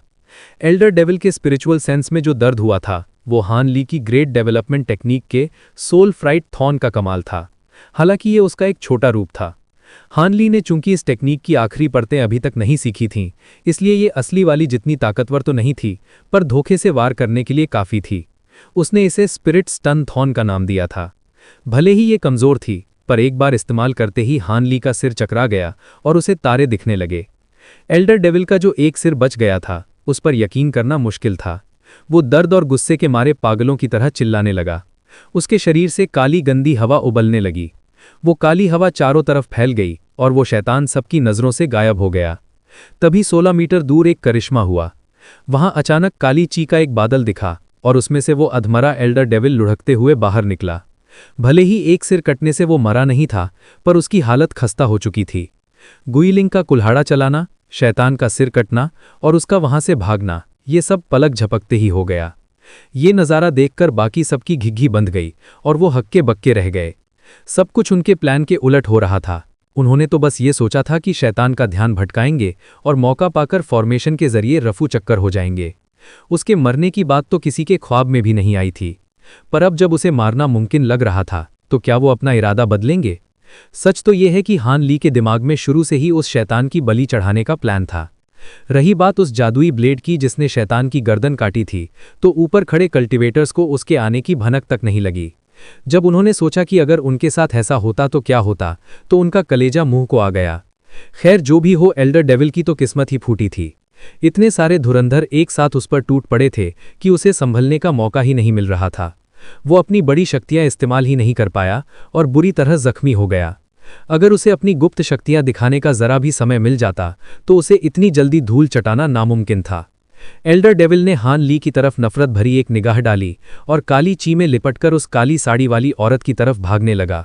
अब उसकी हिम्मत जवाब दे गई थी और वो अपनी जान दांव पर लगाने के मूड में नहीं था। लेकिन हान ली के इरादे कुछ और ही थे। उसके चेहरे पर एक टेढ़ी मुस्कान आई। तभी एल्डर डेविल के पास चांदी जैसी रोशनी का एक गोला चमका और वहां अचानक एक साया प्रकट हुआ। शैतान बुरी तरह डर गया और उसने अपनी पूरी ताकत समेटकर खुद को काली ची के घेरे में कैद कर लिया। पर जैसे ही उसकी नज़र उस नए नए आए कल्टीवेटर से मिली, उसे लगा जैसे वो दूसरी ही दुनिया में पहुंच गया हो। उसे उन दो खूबसूरत बैंगनी आंखों के अलावा और कुछ दिखाई नहीं दे रहा था। एल्डर डेविल ने मन ही मन चीखते हुए सोचा, ये तो आंखों का धोखा है। उसका स्पिरिचुअल सेंस इतना जबरदस्त था कि वो तुरंत उस जादू से बाहर आ गया। लेकिन तब तक बहुत देर हो चुकी थी, क्योंकि गड़गड़ाहट के साथ एक हरी बिजली जैसी लकीर उसके ठीक सामने आ गई। उसे उसमें सोने जैसी चमकती बिजली साफ दिख रही थी। एल्डर डेविल चिल्लाया, डिवाइन डेविल बेन लाइटनिंग। अगर वो सही सलामत होता तो शायद इसे झेल लेता, पर अब उसकी हवा टाइट थी। उसने झट से हाथ घुमाया और अपने सामने काली ची से एक छोटी ढाल बना ली ताकि उस हरी लकीर को रोक सके और खुद वहां से 10 मीटर दूर खिसक जाए। पर रास्ते में ही उसके बगल से फिर से बिजली कड़कने की आवाज आई। शैतान का दिल जोरों से धड़कने लगा। अब गए काम से। इससे पहले कि वो कुछ कर पाता, हान ली चांदी जैसी बिजली की चमक के साथ वहां प्रकट हो गया। उसने अपनी आस्तीन लहराई और दर्जनों छोटी सुनहरी तलवारें और एक पर्पल अजदर शैतान की तरफ छोड़ दीं। हान ली ने क्या गजब के टाइम पर हमला किया था। शैतान के पास बचने का कोई रास्ता नहीं बचा था। मजबूरी में शैतान ने अपना सिर अजीब तरीके से हान ली की तरफ घुमाया। उसने अपना मुंह खोलकर एक काली विनाशकारी लहर छोड़ी और अपने दोनों हाथों से अपनी तलवारें हान ली के हमले को रोकने के लिए आगे कर दीं। पर तभी जब शैतान को बिल्कुल उम्मीद नहीं थी, एक छोटा सा काला खंजर उसके ठीक सामने प्रकट हुआ और बिजली की फुर्ती से ओझल हो गया। एल्डर डेविल का पूरा ध्यान हान ली पर टिका था। उसे अंदाजा भी नहीं था कि काली खंजर उसकी मौत बनकर पीछे से आ रही है। जब तक उसे भनक लगी तब तक खेल खत्म हो चुका था। एल्डर डेविल की गर्दन पर एक सुर्ख लाल लकीर चमकी और उसका आखिरी बचा हुआ सिर भी गाजर मूली की तरह कटकर गिर गया। हान ली के मन में लड्डू फूटे, पर अभी जश्न मनाने का वक्त नहीं था।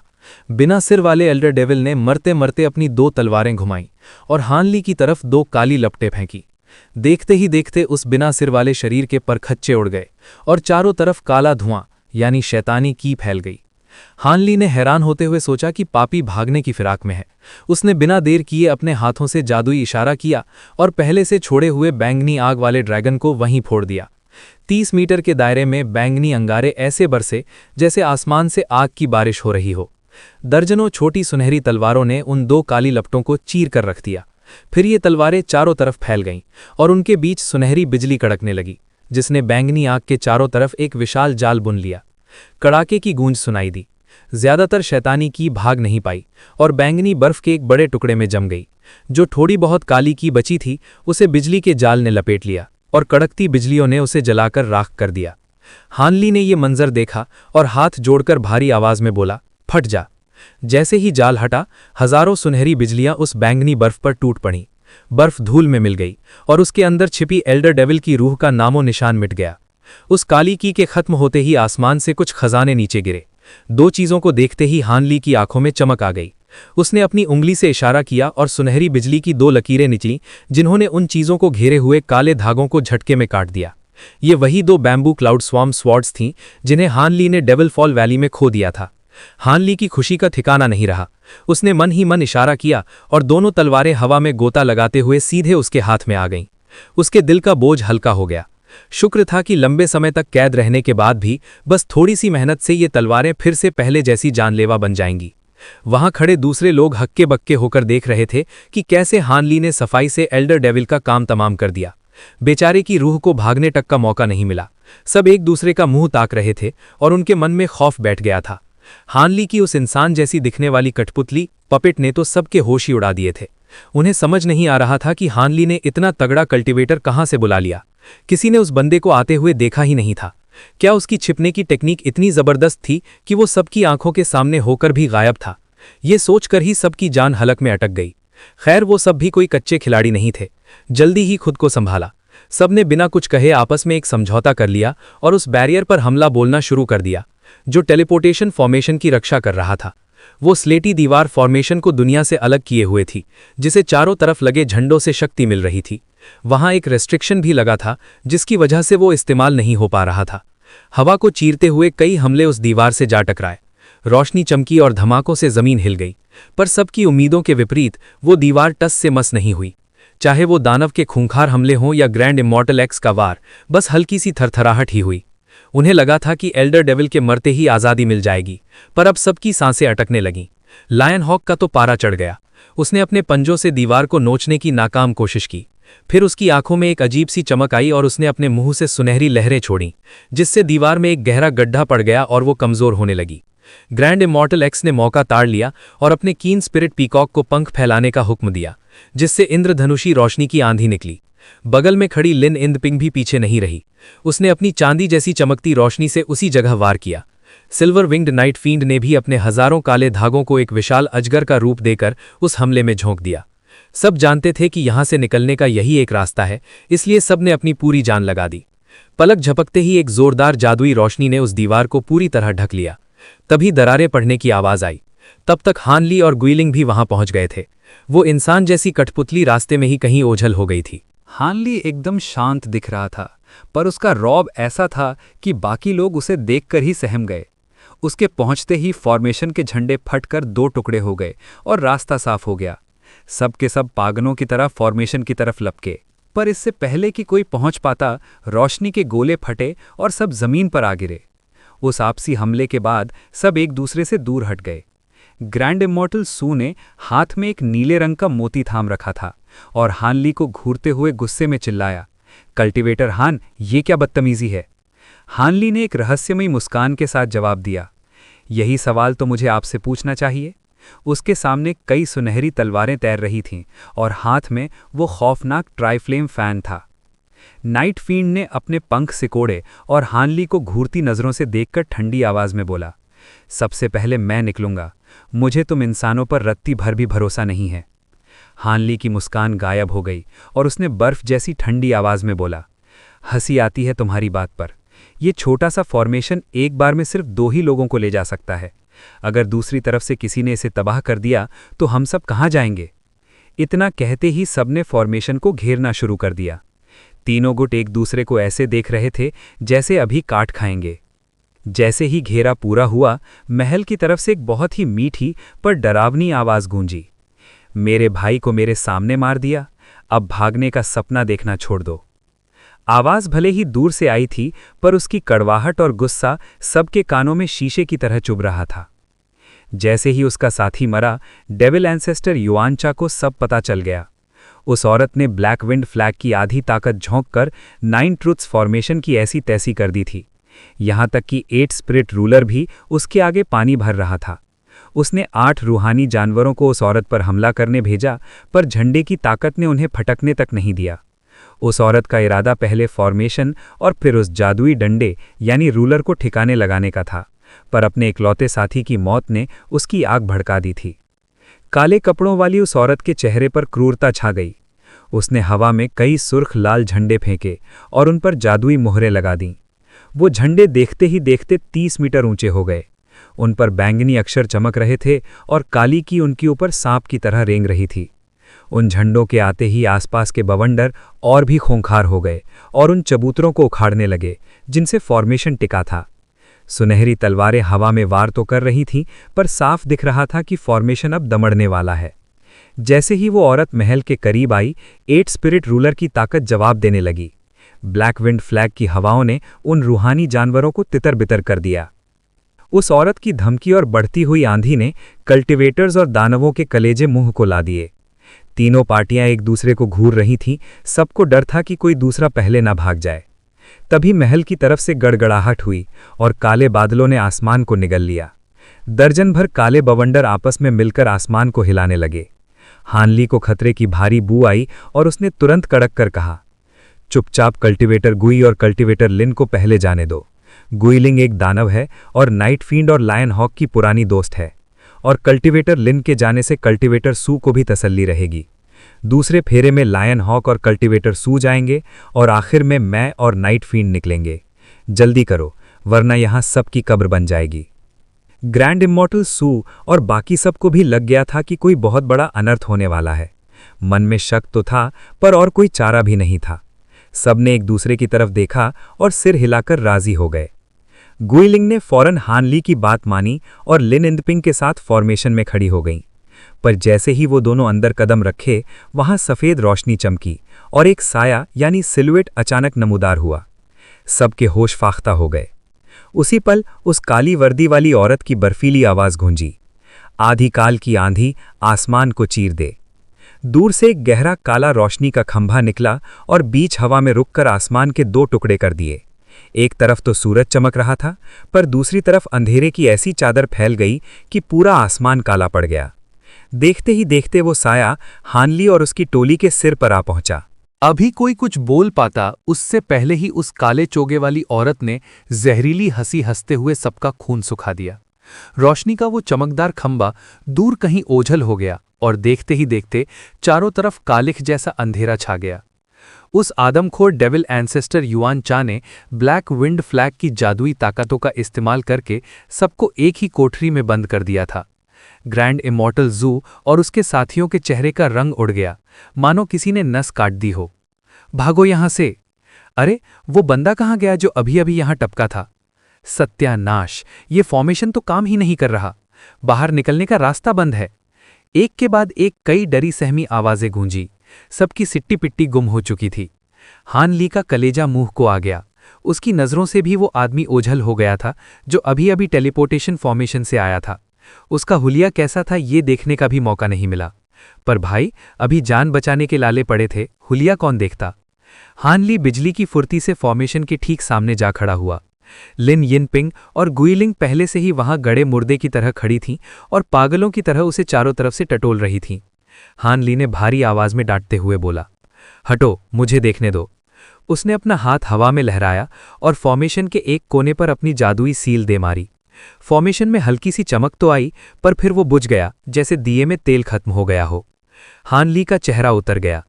उसी वक्त ग्रैंड इमॉर्टल जू और सिल्वर विंग नाइट फील्ड भी उसके पास पहुंच गए, पर इन दोनों को फॉर्मेशंस की ABCD भी नहीं पता थी। हानली की उतरी हुई सूरत देखकर नाइट फील्ड ने घबराते हुए पूछा, क्या फॉर्मेशन में कोई खराबी आ गई है? हानली ने कड़वाहट भरी आवाज में जवाब दिया, फॉर्मेशन में कोई खराबी नहीं है, बस ये ब्लैक विंड फ्लैग हमारे आड़े आ रहा है।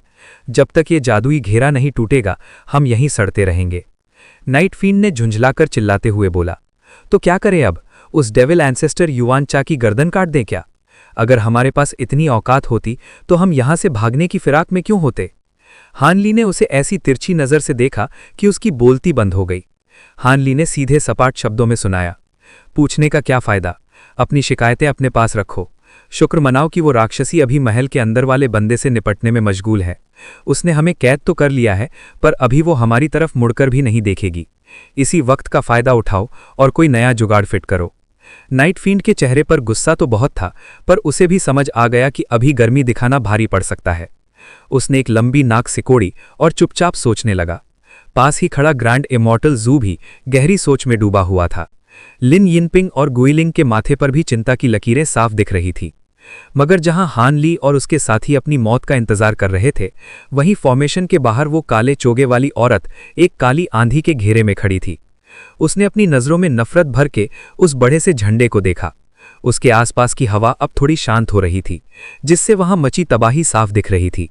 भले ही ब्लैक विंड फ्लैग की वजह से उसकी काफ़ी ताकत खर्च हो रही थी, पर अब 9 ट्रूथ्स डेविल सप्रेशन फॉर्मेशन पूरी तरह मटियामेट हो चुका था। अब उसे बस उस 8 स्पिरिट रूलर से निपटना था जिसका कोई मालिक नहीं था। वो हथियार ताकतवर तो बहुत था, पर बिना किसी चलाने वाले के वो सिर्फ एक बेजान खिलौने जैसा था। उसने अपनी नज़रें घुमाईं। 8 स्पिरिट रूलर से निकलने वाले रूहानी जानवरों के साए उस आंधी में बार बार टूट रहे थे और फिर से बन रहे थे। हालांकि वो उस औरत तक नहीं पहुंच पा रहे थे, फिर भी वो सावधानी बरत रही थी। तभी उसकी नज़र महल के ऊपर हवा में तैर रहे उस बड़े सिर वाले अजीबोगरीब आदमी एक्सेंट्रिक पर पड़ी। जब से ये तमाशा शुरू हुआ था, वो पत्थर की मूरत बना खड़ा था। ब्लैक विंड फ्लैग की जानलेवा हवाएं भी उसका कुछ नहीं बिगाड़ पा रही थीं। काले चोगे वाली औरत की आंखों में एक अजीब सी चमक आई।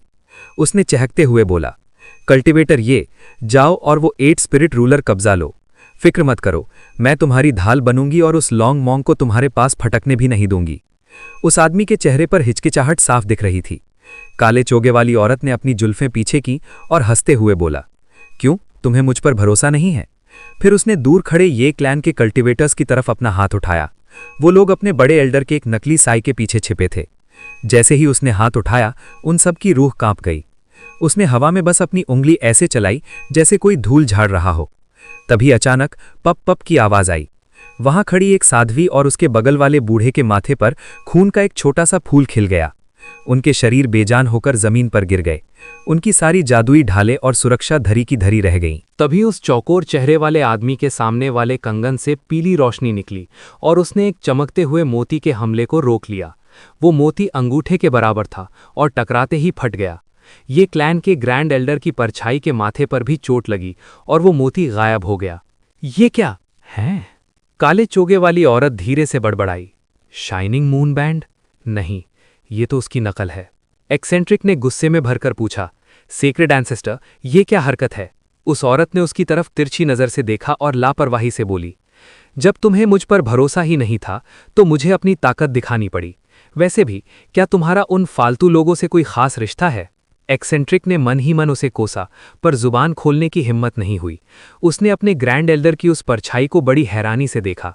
उसी वक्त मारे गए दोनों कल्टीवेटर्स के शरीरों से उनकी नेसेंट सोल्स बाहर निकलीं और डर के मारे भागती हुई उस चौकोर चेहरे वाले आदमी के आस्तीन में जा घुसीं। वो आदमी पत्थर जैसा चेहरा बनाकर खड़ा था, पर उसकी आंखों में खौफ था। उसे डर था कि कहीं वो औरत दोबारा हमला न कर दे, पर उस औरत को लगा कि उसने अपनी धौंस जमा दी है, तो उसने उस पर दोबारा ध्यान नहीं दिया। उसने एक्सेंट्रिक से फिर कहा, अगर तुम 8 स्पिरिट रूलर दिलाने में मेरी मदद करते हो तो मैं समझूंगी कि तुम्हारा काम पूरा हुआ। आज़ाद होने के बाद मैं तुम्हारे शरीर में अपनी खास शक्ति भर दूंगी, जिससे तुम्हारी उम्र बढ़ जाएगी। अंदर वाले राक्षस से निपटने की ज़रूरत तुम्हें नहीं पड़ेगी। क्या इतना छोटा सा काम भी तुमसे नहीं होगा? इतना कहते ही उस औरत की आंखें सुर्ख लाल हो गईं। एक्सेंट्रिक समझ गया कि अब पानी सिर के ऊपर जा चुका है। उसने अपने दांत पीसे और 8 स्पिरिट रूलर की तरफ उड़ने लगा। जैसे ही वो आगे बढ़ा, महल के अंदर से एक ठंडी आह सुनाई दी। अचानक आसमान में हलचल हुई और एक 30 मीटर बड़ा मुक्का साया बनकर उस पर टूटने के लिए तैयार हो गया। उस मुक्के का दबाव इतना भारी था कि एक्सेंट्रिक के होश उड़ गए। वो पीछे हटने ही वाला था कि तभी काले चोगे वाली औरत ने महल की तरफ हाथ झटक दिया। एक जोरदार धमाका हुआ और वो मुक्का रास्ते से भटक गया और सफ़ेद रोशनी के टुकड़ों में बिखर गया। एक्सेंट्रिक की जान में जान आई और वो पीले रंग की लकीर बनकर 8 स्पिरिट रूलर की तरफ लपका। पर जैसे ही वो 30 मीटर की दूरी पर पहुंचा, उसे एक हल्की सी सिसकी सुनाई दी। तभी काले और लाल रंग की तलवार जैसी रोशनी उसकी तरफ काल बनकर बढ़ी। एक्सेंट्रिक बुरी तरह चीख पड़ा, ब्लैक ब्लड ब्लेड! उसने फौरन अपने मुंह से एक छोटी पीली तलवार निकाली, जो देखते ही देखते 3 मीटर लंबी हो गई। उसने हवा में तलवारों का एक जाल सा बुन दिया। फिर उसने एक छोटी सफ़ेद बोतल निकाली और उसका मुंह उस आती हुई रोशनी की तरफ कर दिया। बोतल से एक सफ़ेद धुंध निकली, जिसने उस हमले को रोकने की कोशिश की, पर जैसे ही टक्कर हुई, वो काली लाल रोशनी उस धुंध को कागज़ की तरह फाड़कर आगे बढ़ गई। वो रोशनी अब 10 मीटर लंबी हो चुकी थी और सीधे उसके सिर पर गिरने वाली थी। एक्सेंट्रिक के चेहरे से खून गायब हो गया। उसने अपनी पीली तलवार और अपनी आस्तीन से एक चांदी का त्रिशूल निकाला ताकि उस हमले को रोक सके। हमले की रफ्तार थोड़ी कम तो हुई, पर उसकी तलवार में दरारें पड़ने लगीं। एक्सेंट्रिक समझ गया कि ये चीज़ें ज़्यादा देर नहीं टिकेंगी। उसका पूरा शरीर चमकने लगा, मानो वो वहां से रफू चक्कर होने की तैयारी में हो। ये देखकर उस औरत का चेहरा गुस्से से तमतमा उठा। उसने अपनी उंगली महल के ऊपर वाले हिस्से की तरफ तान दी। एक दबी हुई आवाज आई और वहां एक धुंधला सा सफेद साया दिखने लगा। ये वही सफेद कपड़ों वाला विद्वान यानी स्कॉलर ये क्लैन का ग्रैंड एल्डर था जो गायब हो गया था। पर अब उसका चेहरा बिल्कुल बेजान था और उसके सीने में ठीक दिल के ऊपर एक छोटा सा छेद था जिससे खून भी नहीं निकल रहा था। जैसे ही ये क्लैन ग्रैंड एल्डर को जबरदस्ती सामने आना पड़ा, वैसे ही उस काली लाल बिजली जैसी तलवार की धार कमजोर पड़ गई। एक झटके में उसकी चमक फीकी पड़ी और दबाव कम हुआ, जिसका फायदा उठाकर उस बड़े सिर वाले सन की जादूगर ने भारी तलवार और चांदी के त्रिशूल दोनों को रोक लिया। उसे जैसे ही मौका मिला वो कतरा काटकर उस जानलेवा वार के घेरे से बाहर निकल भागा। अपनी छाती के जख्म की परवाह किए बिना ये क्लैन ग्रैंड एल्डर ने उस सनकी को घूरते हुए सख्त लहजे में डपट कटोला। कहाँ भागने की फिराक में है?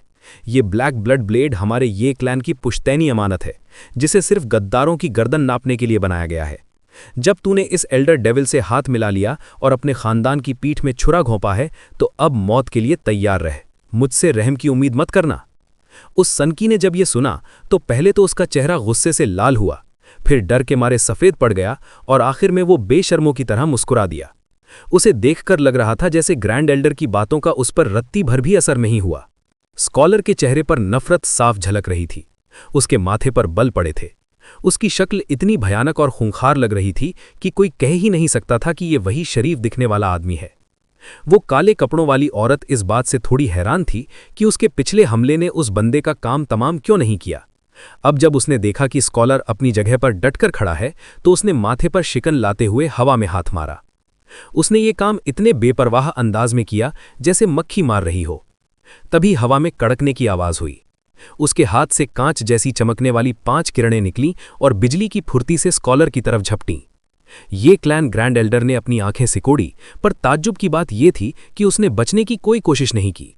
इसके बजाय उसने अपने मुंह से आग जैसी लाल गोल चक्री थूकी जो हवा में नाचने लगी और उसे एक चकाचौंध करने वाली लाल रोशनी में लपेट लिया। तभी अचानक एक विशाल सफेद हाथ प्रकट हुआ और उसने उन 5 किरणों को बीच रास्ते में ही दबोच लिया। उस हाथ ने उन किरणों को ऐसे मसला कि उनका नामो निशान तक मिट गया। काले कपड़ों वाली औरत ये सब देख रही थी और उसका चेहरा अब गंभीर हो गया था।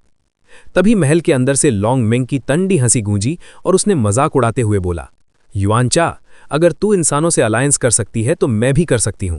तुझे क्या लगा था कि तू इतनी आसानी से 8 स्पिरिट रूलर के रिस्ट्रिक्शन को तोड़ देगी?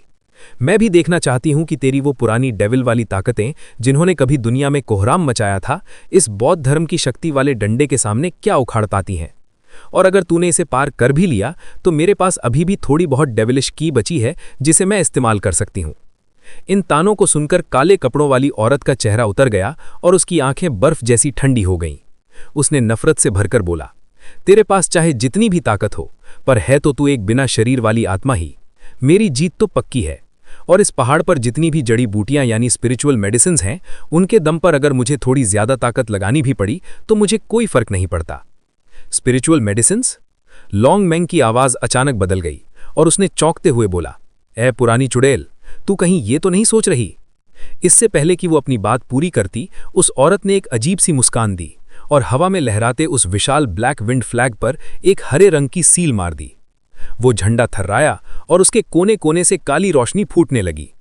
झंडे से हवा का एक बवंडर निकला और पलक झपकते ही गायब हो गया। अगले ही पल वो सीधा उस चौकोर सिर वाले कल्टीवेटर के सामने आ धमका। चारों तरफ काली रोशनी बिखर गई और उस बेचारे को संभलने का मौका नहीं मिला। वो हवा के उस भंवर में बुरी तरह फंस गया। हवा की वो नली पागलों की तरह गरज रही थी और उसमें से काली हवा की अनगिनत तलवारें निकलकर अंदर मौजूद हर चीज के परखच्चे उड़ा रही थीं। उस चौकोर आदमी की तो जान हलक में अटक गई। उसने आव देखा ना ताव अपनी पूरी अंदरूनी शक्ति यानी स्पिरिचुअल पावर उस हड्डी वाले कंगन में झोंक दी। उस कंगन ने उसके चारों तरफ पीली रोशनी की एक ढाल बना दी, पर हमले इतने ज्यादा और अजीब थे कि वो टिक नहीं पाई। हर तलवार टकराते ही गायब हो जाती, पर पीछे ढाल में छोटे छोटे छेद छोड़ जाती। देखते ही देखते वो मजबूत ढाल छन्नी हो गई और बिखर गई। इतनी पक्की ढाल को टूटता देख उस आदमी की अकल चरने चली गई। उसके चेहरे की हवाइयां उड़ गईं। जब हवा का तूफान और भी खूंखार हो गया और उसका कंगन टूटने लगा तो उसने हार मान ली। उसका चेहरा सफेद पड़ गया था। उसने दांत भींचकर अपने मुंह से एक नीली तलवार निकाली और उस पर सवार होकर अपनी जान बचाने के लिए बाहर की तरफ भागा। उसने वो कंगन वहीं छोड़ दिया क्योंकि वो बस टूटने ही वाला था। उसे समझ आ गया था कि वहां रुकना मतलब अपनी कब्र खोदना है, इसलिए उसने ये बड़ा जोखिम उठाया। नहीं। जब ये क्लैन एल्डर ने ये देखा तो उसने घबराकर चिल्लाते हुए बोला, रुक जा! पर तब तक बहुत देर हो चुकी थी। जैसे ही वो आदमी उस काली हवा के बवंडर में घुसा, उसे बचाने वाली नीली रोशनी फटी और एक रूह कपा देने वाली चीख सुनाई दी। पल भर में उसके शरीर के चिथड़े उड़ गए। जैसे ही उसका मांस हवा में बिखरा, 3 रंगीन रोशनी के गोले बाहर निकले। वो उसके छोटे छोटी नेसेंट सोल्स थे। वो तीनों आपस में जुड़े हुए थे और अपनी जान बचाने के लिए एक दिशा में भागने लगे, पर हवा में उन्हें चारों तरफ से घेर लिया था। जैसे ही हवा की तलवारें उन्हें काटने वाली थीं, तभी बवंडर में से एक काली रोशनी चमकी और वो तलवारें वहीं की वहीं रुक गईं। उन तीनों नेसेंट सोल्स को लगा कि शायद जान बच गई। वो खुश होकर फिर भागने लगे, पर काले कपड़ों वाली औरत ने उन्हें देखकर एक कुटिल मुस्कान दी और हवा की तरफ अपनी उंगलियां लहराईं। अचानक उन नेसेंट सोल्स के चारों तरफ सफेद रोशनी जकड़ गई और उन्हें पत्थर की तरह जमा दिया। उसी समय काली रोशनी के अनगिनत कणों ने उन्हें 3 छोटी गेंदों में कैद कर लिया। उसने अपने हाथों से एक जादू का इशारा किया और कुछ अजीब से मंत्र बुदबुदाने लगी। काली रोशनी चमकी और वो गोले गायब हो गए। अगले ही पल वो जादुई तरीके से ठीक उस औरत के सामने प्रकट हो गए। ए राक्षस, जो भी कर रही है रुक जा! ये क्लैन ग्रैंड एल्डर का कलेजा मुंह को आ गया। उसने गुस्से में अपनी ब्लैक ब्लड ब्लेड को उसकी तरफ मोड़ दिया। अब बहुत देर हो चुकी है, लॉन्ग मैंग ने बेबसी से बोला। उसके कहते ही उस औरत की आंखों से सुर्ख लाल रोशनी निकली और उसने उन नेसेंट सोल्स को उसी रोशनी में लपेट लिया। उन नेसेंट सोल्स के चेहरे पर मौत का खौफ साफ दिख रहा था। उनके शरीर सिकुड़ने लगे और देखते ही देखते वो औरत उन्हें डकार गई। ये सब इतनी फुर्ती और सफाई से हुआ जैसे उसे इसकी पुरानी आदत हो। स्कॉलर का चेहरा अब मुर्दे जैसा सफेद हो चुका था। उसकी ब्लैक ब्लड ब्लेड की रोशनी अब कांप रही थी। कुछ देर बाद किसी तरह उसने अपने गुस्से को काबू किया और तलवार को वापस शांत किया। सीनियर लॉन्ग मैंग, ये आप क्या कर रही हैं? स्कॉलर ने अपनी आवाज में कड़वाहट भरते हुए बोला। आपकी ताकतों से मेरे कबीले वालों को बचाया जा सकता था। क्या आपकी वो अलायंस वाली बातें सिर्फ हवा हवाई थीं? लॉन्ग मैंग ने नफरत से नाक सिकोड़ी और कड़क कर बोला, मैं इन मामूली नेसेंट सोल वालों को क्यों बचाऊं? इनके पास उस खजाने की नकल तो थी, पर उसकी शक्ति बेकार थी। वो असली का 10वां हिस्सा भी नहीं दिखा पाए। और एक बात कान खोल कर सुन ले, मैंने तेरे पूरे खानदान से कोई वादा नहीं किया है। मेरा समझौता सिर्फ तुझसे है। वो सब तो ठीक है, पर क्या आपको डर नहीं लगता कि इन नेसेंट सोल्स को खाकर वो डेविल और भी ताकतवर हो जाएगी? लॉन्ग मैंग ने उसे झिड़कते हुए बोला, तुझे क्या पता, इन्हें निगलने से उसकी ताकत कुछ देर के लिए तो बढ़ेगी, पर उन्हें पचाने के लिए उसे बहुत ज्यादा डेविलिश की जरूरत पड़ेगी। ऐसा लगता है कि वो अपनी ताकतों के बजाय मेरे इस सिल्वर मून वुल्फ वाले शरीर की ताकतों का इस्तेमाल करने वाली है। क्यों युआन चा, मैं सही कह रही हूं ना? बिल्कुल सही। तुझे तो पता ही है कि तेरे इस शरीर में कितनी गजब की जान है। पहले मैंने सोचा था कि 8 स्पिरिट रूलर को तोड़ने के लिए थोड़ी ताकत बचा लूं, पर उसमें बहुत टाइम लग जाता। मैं कोई रिस्क नहीं लेना चाहती, इसलिए अब मैं तेरी इस लेट डिविनिटी ट्रांसफॉर्मेशन वाली पावर का इस्तेमाल करके तुम सबको मिट्टी में मिला दूंगी। युआन चा ने एक ठंडी आह भरी और अपने हाथों से एक पेचीदा इशारा किया। उसके चारों तरफ चांदी जैसी रोशनी लिपटने लगी और वो चमकते हुए सूरज की तरह दहकने लगी। उस रोशनी के बीच से भेड़िए के गरजने की डरावनी आवाजें आने लगीं और अचानक पूरी दुनिया पर एक ऐसा भारी दबाव पड़ा कि सबकी सांसें अटक गईं। उस भारी दबाव के मारे ऐसा लग रहा था मानो धरती अभी फट जाएगी और आसमान गिर पड़ेगा। तभी वो चांदी जैसी रोशनी तेजी से फैली और गायब हो गई। अब वहां एक पहाड़ जैसा विशाल भेड़िया खड़ा था, जिसके 2 सिर थे। एक चांदी जैसा सिर था जिसकी आंखें बंद थीं, पर दूसरा काला सिर अपने दांत भींचकर गुस्से से सबको घूर रहा था। उस भेड़िए के पंजे इतने नुकीले थे कि किसी को भी चीर दें, और उसके सिर किसी बड़ी इमारत जितने विशाल थे। उस दानव जैसे शरीर और उसकी खौफनाक ताकत को देखकर वहां मौजूद हर किसी का खून जम गया और रोंगटे खड़े हो गए। उस विशाल भेड़िए के नीचे उतरते ही हान ली और बाकी सब ने मिलकर लाल रोशनी में चमकते हुए एक साए को घेर लिया। चारों की आंखों में ऐसी नफरत भरी थी कि बस पूछो मत, मानो कच्चा चबा जाएंगे। सिल्वर विंग नाइट फींड और लायन हॉक दूर दुबक कर तमाशा देख रहे थे। उनकी हिम्मत नहीं हुई कि बीच में टांग अड़ाएं। मास्टर स्कैटरविंड ने घबराए हुए चेहरे के साथ गिड़गिड़ाते हुए बोला, अरे कल्टिवेटर्स, तुम सब ने मुझे घेर क्यों रखा है? मैंने तो तुम्हारा कुछ बिगाड़ा भी नहीं। वो साया करीब 50 साल का एक सीधा साधा दिखने वाला आदमी था। उसकी आंखें पागलों की तरह यहां वहां डोल रही थीं, जैसे कोई चोर पकड़ा गया हो। ग्रैंड इमॉर्टल क्सू ने नाक से कोड़कर झिड़कते हुए बोला, इतनी लुका-छिपी क्यों खेल रहे हो? अगर मन में कोई खोट नहीं है तो सीधे सामने आते, ये छिपने वाली चाल क्यों चली? मास्टर स्कैटरविंड ने दांत निपोड़ते हुए सफाई दी। तुम तो मजाक कर रहे हो, मुझे पता था यहाँ इतने धुरंधर जुटे हैं, तभी आने का रिस्क लिया। अब कौन दोस्त है और कौन दुश्मन, ये पता ना होने की वजह से बस थोड़ा संभल कर चल रहा था। लिन यिन पिंग ने अपनी भौहें चढ़ाकर कड़वे अंदाज में बोला, अच्छा ऐसी बात है, तो फिर मेरे बगल में ही क्यों दुबके बैठे थे? तुम्हारी भागने छिपने वाली टेक्निक तो कमाल की है, पर शुक्र मनाओ कीन स्पिरिट पीकॉक की रोशनी का, वरना तुम तो बगल में बैठ के हमारी जड़ें काट देते और हमें कानों कान खबर तक ना होती। मास्टर स्कैटरविंड ने झूठी मुस्कान बिखेर कर बहाना मारते हुए बोला, अरे नहीं, तुम गलत समझ रही हो, असल में वो। हान ली ने उसकी बात बीच में ही काट दी और बर्फ जैसी ठंडी आवाज में बोला, पगोड़ा में घुसने से पहले तूने मुझ पर हमला किया था, याद है? जब तू दुम दबाकर भागा था तब मैंने तेरी पीठ देख ली थी, और तो और उस शैतानी तलवार की खून की गंध अभी भी तेरे शरीर से आ रही है। लगता है उस खूनी ब्लेड ने बहुत सारे नेसेंट सोल कल्टिवेटर्स को डकार लिया है। रास्ते में जो तेरे साथ आए थे वो सब ऊपर पहुंच गए, है ना? ही। ये सुनकर ग्रैंड इमॉर्टल क्सू और लिन यिन पिंग का कलेजा मुंह को आ गया। मास्टर स्कैटरविंड की मुस्कान चेहरे पर ही जम गई और उसने पागलों की तरह सिर हिलाते हुए मना किया, हानली भाई मजाक मत करो, मुझमें से कैसी खून की गंध? मुझ जैसे मामूली आदमी के पास ऐसी जादुई तलवार कहाँ से आएगी जो अपने ही लेवल के लोगों को मार दे? बिना किसी सबूत के मुझ पर इल्जाम मत मढ़ो। हान ली ने चेहरे पर खौफनाक सख्ती लाते हुए गरज कर बोला, सबूत? क्या जोक मारा है? वो लाशें ही सबसे बड़ा सबूत हैं। इतना कहते ही हान ली ने अपने मुंह से एक छोटी सी सुनहरी तलवार निकालकर सीधे स्कैटरविंड की तरफ दाग दी। ग्रैंड इमॉर्टल क्सू बस देखते रहे, उन्होंने बीच बचाव की कोशिश तक नहीं की। मास्टर स्कैटरविंड की घीघी बंध गई और वो चिल्लाते हुए बोला, रहम करो, ये गलतफहमी है। उसने फौरन अपनी आस्तीन झटक कर एक नीली तलवार निकाली ताकि हान ली के वार को रोक सके। दोनों हथियारों के बीच ऐसी भिड़ंत हुई कि बिजली कड़कने लगी और धमाकों से पूरा इलाका गूंज उठा। हान ली ने मन ही मन हंसते हुए एक इशारा किया और उसकी सुनहरी तलवार से ऐसी तेज रोशनी निकली कि सामने वाली नीली तलवार के चीथड़े उड़ गए और वो कबाड़ बनकर जमीन पर गिर पड़ी। मास्टर स्कैटरविंड के तो होश ही उड़ गए। उसने अपनी जान बचाने के लिए एक नीली ढाल सामने अड़ाई, पर हान ली की तलवार ने उसे भी ऐसे काट दिया जैसे गर्म चाकू मक्खन को काटता है। ग्रैंड इमॉर्टल क्सू भी ये देखकर दंग रह गया कि हान ली की तलवार में इतना दम है। सुनहरी बिजली जैसा वो वार सीधे स्कैटरविंड की गर्दन की तरफ बढ़ा। मास्टर स्कैटरविंड की जान हलक में अटक गई और वो एक सफेद रोशनी बनकर वहां से छू मंतर होने की फिराक में था, पर तभी गुईलिंग ने उसका रास्ता रोक लिया। उसने फिर से रास्ता बदलने की कोशिश की, पर इस बार इमॉर्टल क्सू ने भी अड़ंगा लगा दिया। जैसे ही वो रुका, वो सुनहरी तलवार उसके सर के ऊपर पहुंच गई और एक से कई तलवारों में बदल गई। मास्टर स्कैटरविंड को जब लगा कि अब मौत पक्की है तो उसके चेहरे पर गुस्सा नाचने लगा। उसने अपनी आस्तीन लहराई और एक लाल रंग की बिजली जैसी तलवार निकाली। उस लाल रोशनी ने हान ली की तलवारों को पीछे धकेल दिया।